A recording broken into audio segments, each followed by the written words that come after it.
des cyclones d'une intensité inédite à Mayotte ou à La Réunion, une crise politique sans fin en Nouvelle-Calédonie, la vie chère en Martinique ou en Guadeloupe. Les territoires d'outre-mer occupent une grande partie de notre actualité ces derniers mois. Et pour cause, ces territoires français sont secoués par de fortes inégalités économiques et sociales. Ils connaissent un taux de pauvreté 5 à 15 fois plus important que dans l'Hexagone et un coût de la vie extrêmement élevé. Par exemple, en Guadeloupe ou en Martinique, les produits essentiels sont en moyenne 40% plus chers qu'en France métropolitaine. Pourtant, l'ensemble de ces territoires abrite près de 2,8 millions de citoyens, soit 4% de la population française. Cette différence de traitement entre les outre-mer et la métropole est souvent pointée du doigt par les citoyens, les associations locales, mais pas seulement. Pour illustrer ça, la crise de l'eau en Guadeloupe est un bon exemple. À ce sujet, nous avons rencontré Sabrina Cajoli, une juriste spécialisée en droit international des droits humains. En 2023, elle a fondé Kimbered French West Indies, une association antillaise de promotion et de protection des droits humains dans l'ensemble des territoires français dits d'outre-mer. L'accès à l'eau potable en Guadeloupe et la pollution au chlordécone aux Antilles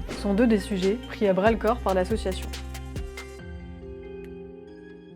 La Guadeloupe connaît une crise de l'eau depuis plus d'une trentaine d'années déjà. D'une part, nous avons des problèmes de coupure d'eau et d'autre part, nous avons des problèmes de pollution de l'eau. Il y a toujours un endroit en Guadeloupe où il n'y a pas d'eau. On appelle ça même des tours d'eau, c'est-à-dire qu'on a institué des systèmes de distribution par rotation de l'eau parce qu'il est impossible d'alimenter toute la population en eau potable en permanence en Guadeloupe. Les raisons de ces coupures d'eau sont les suivantes. D'abord, le réseau est extrêmement vétuste et donc on a des fuites sur le réseau de 60 à 80%. Deuxièmement, le système d'assainissement est défaillant. Nous avons près de 80% des stations d'épuration qui ne sont pas aux normes, ce qui signifie que de la matière fécale peut se retrouver dans l'eau qui est destinée à la consommation humaine et cela s'est déjà produit, y compris à l'hôpital et a été documenté. Troisièmement, le problème de pollution de l'eau au chlordécone et d'autres pesticides. Et par exemple, lorsque vous avez des intempéries importantes, cela entraîne un ruissellement du chlordécone en des quantités incontrôlables, en fait, qui font que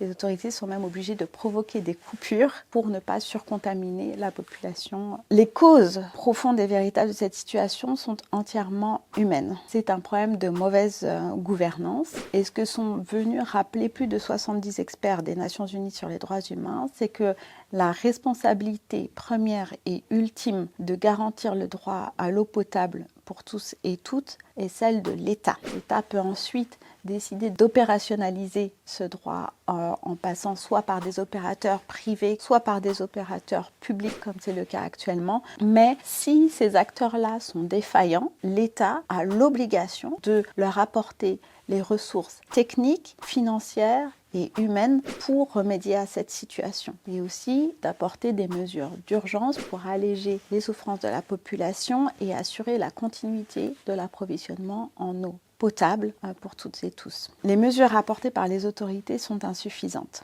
Nous, ce que nous demandons au niveau de la société civile, ce sont des mesures telles que la distribution de citernes de récupération d'eau de pluie ou d'eau publique pour pallier les coupures. Deuxièmement, ce sont des distributions de bonbonnes d'eau ou de fontaines domestiques qui permettent d'approvisionner la population en eau potable, puisque l'eau du réseau n'est pas potable. Troisièmement, c'est aussi l'allègement ou l'annulation des factures.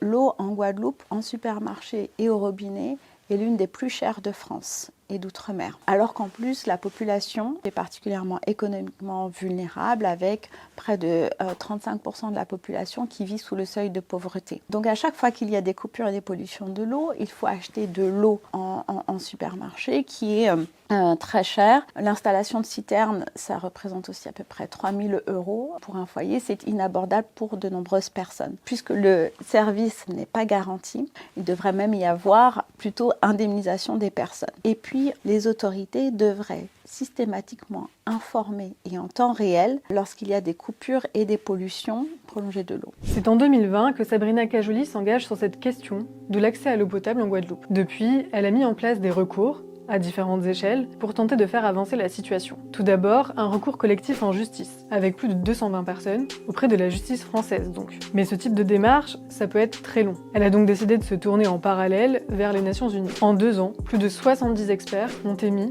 à de nombreuses reprises, des recommandations à destination de l'État français, lui demandant de mettre en place des mesures d'urgence, mais aussi d'apporter des réparations et des indemnisations aux citoyens impactés. Ces recommandations, elles ont certes un poids politique, mais elles ne sont pas contraignantes juridiquement, ce qui veut dire que la France n'est pas obligée de les suivre. C'est pourquoi la juriste s'est aussi tournée vers la justice internationale et a saisi le Conseil de l'Europe, plus exactement le Comité européen des droits sociaux. L'association Kimber Red a été soutenue dans cette démarche par la Fédération internationale pour les droits humains et la Ligue des droits de l'homme française. Alors nous espérons un sursaut des autorités, qu'elles prennent d'une part des mesures d'urgence vraiment immédiates pour, encore une fois, alléger les souffrances de la population et s'assurer qu'il y ait une continuité de l'accès à l'eau potable dans l'attente de solutions plus durables. Il est vrai que les autorités ont annoncé quand même une accélération des travaux, mais ces travaux sont, il faut le reconnaître, complexes, onéreux. Ils vont prendre facilement une décennie avant d'être entièrement réalisés. Les Guadeloupéens et Guadeloupéennes ne peuvent pas rester dans cette situation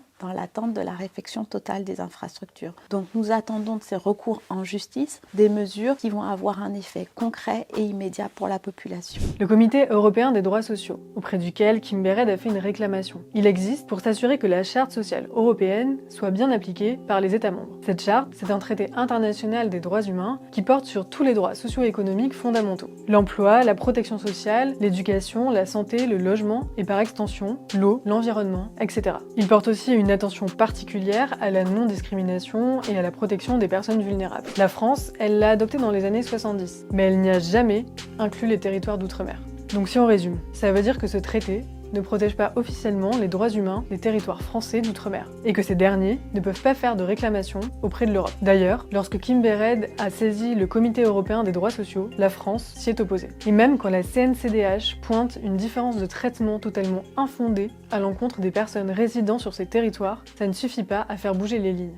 Alors, la Commission nationale consultative des droits de l'homme a publié une déclaration dans laquelle elle exhorte la France à inclure les territoires français dits d'outre-mer dans la Charte sociale européenne. Elle explique que cette exclusion est d'abord contraire à la Constitution française, deuxièmement qu'elle est contraire au droit international des droits humains, troisièmement que c'est une discrimination qui est d'autant plus inacceptable que tous ces territoires sont effectivement dans des situations d'inégalité par rapport à l'Hexagone dans tous les domaines économiques et sociaux. Et puis elle est venue dire que ça porte un nom en droit et que c'est une clause coloniale qui n'est donc évidemment plus acceptable de nos jours.